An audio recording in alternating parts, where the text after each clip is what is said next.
కృపాభరితుడైన యేసుక్రీస్తు ప్రశస్త నామాన ఈ ఉదయకాలమందు దేవుని వాక్యాన్ని వింటున్న ప్రభు బిడ్డలు మీ అందరికీ ప్రభు నామమున వందనాలు చెల్లించుకుంటూ ఉన్నాను. ప్రియులరా, నిన్నటి దినాన 8వ వచనం వరకు మీతో మాట్లాడుటకు ప్రభువు కృప దయచేశాడు. ఈ రోజున ఇంక కొన్ని వాక్యాలు వినటానికి ప్రభు మనకు సహాయం చేయని. చల్లపూటన ఆదామును అతని భార్యయు తోటలో సంచరించుచున్న దేవుడైన యెహోవా స్వరము విని దేవుడైన యెహోవా ఎదుటికి రాకుండా తోట చెట్ల మధ్యను దాగుకొనగా, నీ దేవుడైన యెహోవా ఆదామును పిలిచి నీవు ఎక్కడున్నావు అనెను. 8వ వచనంలో చెప్పబడిన మాట చల్లపూట అని రాయబడింది. సర్వశక్తిమంతుడైన దేవుడు ఎప్పుడు కూడాను ఓ ప్రశాంతమైన వాతావరణంలో సంచరించే దేవుడు, లేక ప్రశాంతమైన వాతావరణంలో నివాసము చేయి దేవుడు.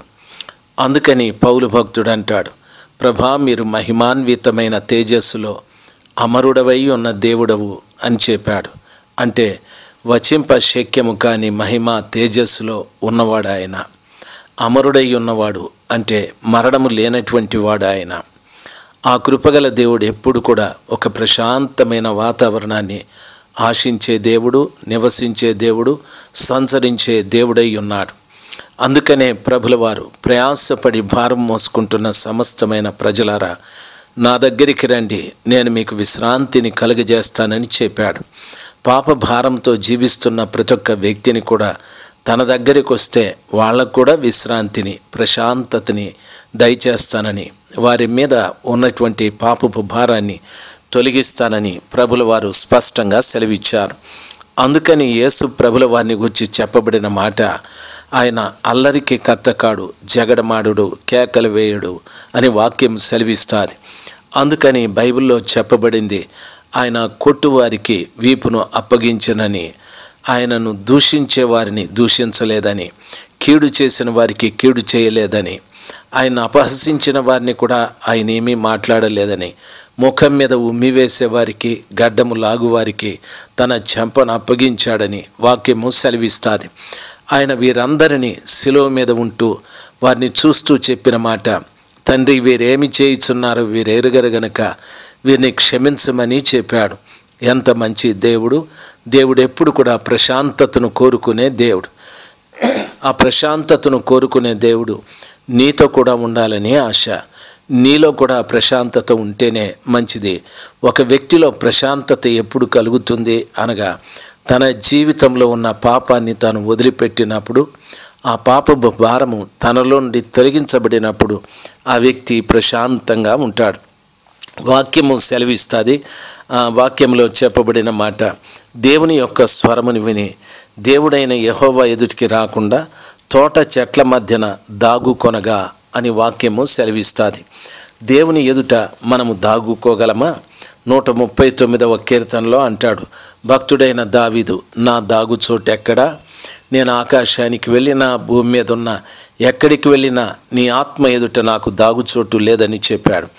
ఇర్మియా గ్రంథం 23వ అధ్యాయం 23, 24 వచనాలలో, నేను సమీపమున నుండు దేవుడు మాత్రమేనా, దూరమున నుండు దేవుడను కానా? యెహోవా సెలవిచ్చిన మాట ఏదనగా, నాకు కనబడకుండా రహస్య స్థలములలో దాగగలవాడెవడైనా కలడా? నేను భూమి ఆకాశముల యందంతటా నున్నవాడను కానా? ఇదే యెహోవా వాక్కు అని చెప్పాడు. కృపగలైన దేవుడు సర్వాంతర్యామి, భూమి ఆకాశముల అందంతటా ఆయన ఉన్నవాడు. ఆయన లేని చోటంటూ ఏదీ లేదు. ప్రకృతిలో ప్రతి పదార్థం, చెట్టు, పుట్ట, గుట్ట, ప్రాకే పురుగు, ప్రతి క్రిమికీటకాదులు, జలరాశులు, ఆకాశ పక్షులు, జంతువులు, మృగాలు ప్రతి ఒక్కటి కూడా ఆయన ఉనికిని తెలియజేస్తూ ఉన్నాయి. బైబిల్ సెలవిస్తుంది, అరచు పిల్లకాకులకు ఆహారం పెట్టు వాడు ఆయనేనని. కాబట్టి ప్రతి వాటికి పోషణను దయచేయి గొప్ప దేవుడు ఈ విశ్వమంతా కూడా వ్యాపించి ఉన్నాడు. ఆయన ఎదుట మనకు దాగుచోటు లేదు. అయితే ఆదాము హవ్వలు ఎప్పుడు దాక్కున్నారు అని వాక్యంలో చదువుకున్నట్లయితే వాక్యం సెలవిస్తుంది. అంటున్నాడు, యెహోవా స్వరము విని దేవుడైన యెహోవా ఎదుటికి రాకుండా తోట చెట్ల మధ్యన దాగుకొన్నాడు అని. దేవుని స్వరమును విన్నప్పుడు అతడు వెళ్ళి దాక్కున్నాడని వాక్యము సెలవిస్తాది. ప్రియులారా, దేవుని స్వరము రాకపోతే ఆయన ఏదెనులోనే సంచరించేవాడు. ఎలాగ సంచరించేవాడు అని అడిగితే వాస్తవంగా అంతవరకు దేవుడిచ్చిన మహిమతో ఆయన కప్పబడి ఉండేవాడు. అయితే ఎప్పుడైతే హవ్వమ్మ ఆ పళ్ళను తిని తన భర్తకు కూడా ఇచ్చేదో ఇద్దరు దిగంబరులైపోయారు. అంటే దాని అర్థం దేవుని ఆజ్ఞను అతిక్రమించి తినకూడదని చెప్పిన పళ్ళను తిని దేవుడు వారికి ఇచ్చిన మహిమను పోగొట్టుకొని దిగంబరులైపోయారు. వారు వాస్తవంగా దిగంబరులే. ఆదికాండం 2వ అధ్యాయం 25వ వచనంలో చదువుకుంటే, అప్పుడు ఆదామును అతని భార్యయు వారిద్దరూ దిగంబరులుగా ఉండిరి, అయితే వారు సిగ్గు ఎరగకుండిరి. అంటే దాని అర్థం వారు దిగంబరులే, కానీ దేవుడిచ్చినటువంటి ఆ మహిమ వారి మీద ఉన్న కారణాన దిగంబరత్వం వారికి కనిపించలేదు. వారికి సిగ్గు ఎరగకుండా జీవించేవారు. దైవ జనాంగమా, కృపగలిగిన దేవుని సన్నిధానంలో మనం కూర్చొని ఆలోచిస్తున్న విషయం ఏమిటంటే, పాపం చేసే ప్రతివాడు కూడా దిగంబరియే. అది దేవునికి కనిపిస్తూ ఉంటుంది, మనకు కనిపించదు. అయితే మన దిగంబరత్వం ఎప్పుడు మనకు కనిపిస్తుంది అంటే, ఇక్కడ దేవుడు ఆయన స్వరముతో ఆదామును పిలిచినప్పుడు అప్పుడు ఆయన దిగంబరి అని తెలుసుకొని పరిగెత్తుకుంటూ వెళ్ళి సిగ్గుతో తన దిశమల్ని కప్పుకోవటానికి ప్రయత్నం చేశాడు. అదేవిధంగా దిగంబరిగా ఉన్నటువంటి నీవు నీ దిగంబరత్వం ఎప్పుడు కనిపిస్తుంది, ఎప్పుడు తెలుస్తుంది అంటే దేవుని స్వరమును విన్నప్పుడు. అనగా ఎన్నో పర్యాయాలు ఎంతోమంది బోధకులు బోధించే బోధ వింటూ ఉన్నావు. ఏ వాక్యమైనా నీతో మాట్లాడినప్పుడు అప్పుడు నీ దిగంబరత్వం తెలుస్తుంది. దేవుని వాక్యం ఒక వ్యక్తితో మాట్లాడేటప్పుడు నీవు అబద్ధీకుడు అని వాక్యం నీకు తెలియజెప్పినప్పుడు నీ దిగంబరత్వం నీకు అర్థమవుతుంది. నువ్వు దొంగవి అన్నప్పుడు నీ దిగంబరత్వం నీకు అర్థమవుతుంది. నీవు మోసగాడివి, అసూయ కలిగిన వాడివి, కోపగ్రస్తుడివి అని దేవుని వాక్యం నీతో మాట్లాడినప్పుడు అప్పుడు నీ దిగంబరత్వం అంటే నీ పాపం నీకు అర్థమవుతుంది. ఆ విధంగా ఆదాము పరిస్థితి కూడా అంతే. ఆయన వెళ్ళి దాక్కున్నాడని వాక్యము సెలవిస్తుంది. అయితే దేవుడైన యెహోవా ఆదామును పిలిచి నీవెక్కడున్నావు అని అడిగాను అని వాక్యం సెలవిస్తుంది.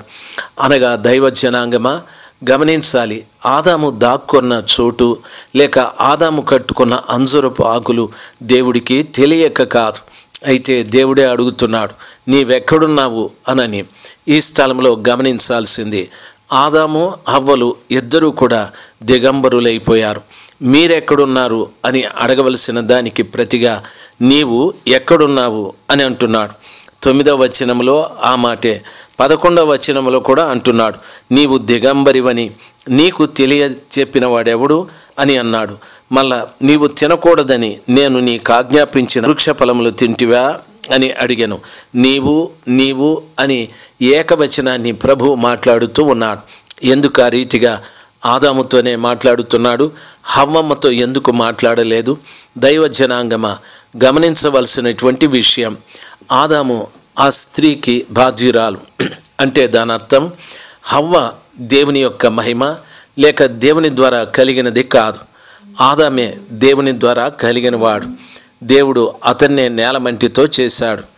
ఆయనలో నుండి ఒక ప్రకటెముకని తీసి స్త్రీనిగా చేశాడని గతంలో చెప్పాను. కాబట్టి ఆదాము సంపూర్ణ పురుషుడు, అందులో ఒక ఎముకే స్త్రీ.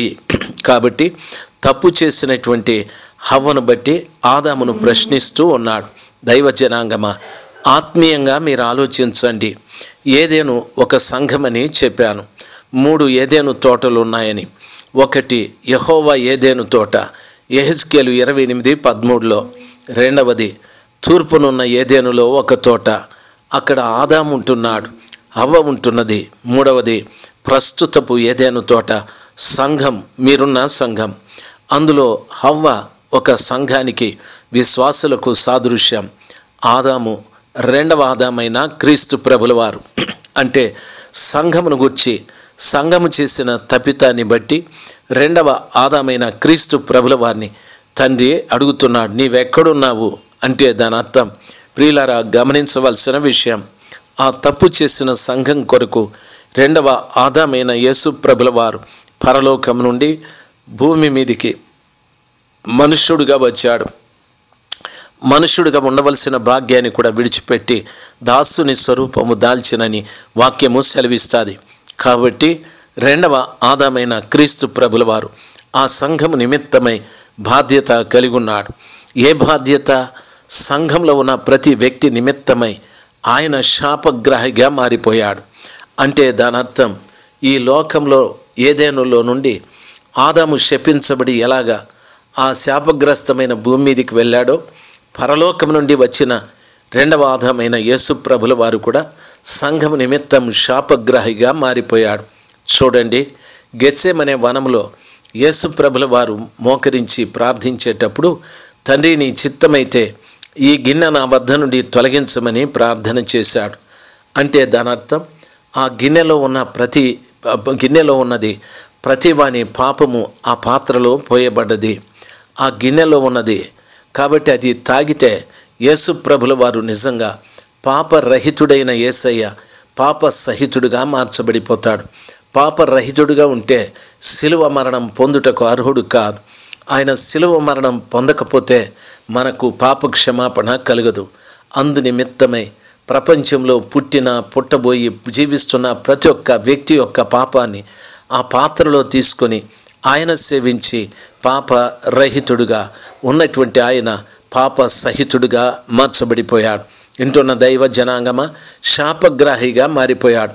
అందుకు తండ్రి అయిన దేవుడు మొదటి ఆదామును నీవెక్కడున్నావు అని అడిగినప్పుడు, ఈ రెండవ ఆదామైన క్రీస్తు ప్రభుల వారిని కూడా తండ్రి అయిన దేవుడు అడిగే ప్రశ్న, నీవెక్కడున్నావు అంటే దాని అర్థం, యేసుక్రీస్తు ప్రభుల వారు ఈ లోకమునకు పంపిన ఉద్దేశం ఏమిటంటే, ఆయన పవిత్రమైన రక్తముతో కడగబడిన ప్రతి ఒక్క వ్యక్తిని కూడా ఏదేనులోని తోట అని చెప్పబడిన సంఘంలో మనలందరినీ తిరిగి పవిత్రుల్నిగా చేయటానికే. అక్కడ జరిగిన కార్యాలు వేరేగా ఉంటున్నాయి. దైవ జనాంగమా, ఆలోచించవలసిన విషయం, ఈ రోజున మీ సంఘంలో ప్రభుల వారు రెండవ ఆదామైన క్రీస్తు ప్రభుల వారిని నీవెక్కడున్నావు అని అడుగుతున్నాడు. అదేవిధంగా పాపం చేసిన నిన్ను కూడా అడుగుతున్నాడు, నీవెక్కడున్నావని. ఏ తప్పితం చేస్తూ ఉన్నావు? ఎక్కడ దాక్కున్నావు? ఏ తప్పితం చేసి నీవు ప్రభుల వారికి కనిపించకుండా ఆయన స్వరం విననట్టుగా ఎక్కడున్నావో ఆలోచించాలి. ప్రభు అడిగిన ప్రశ్నకు నేడే నువ్వు జవాబు చెబితే ఖచ్చితంగా ఆ శాపగ్రస్తమైన జీవితం నుండి, పాప జీవితం నుండి విడిపించబడటానికి దేవుడు నీకు కృప దయచేయునుగాక. ఆమెన్.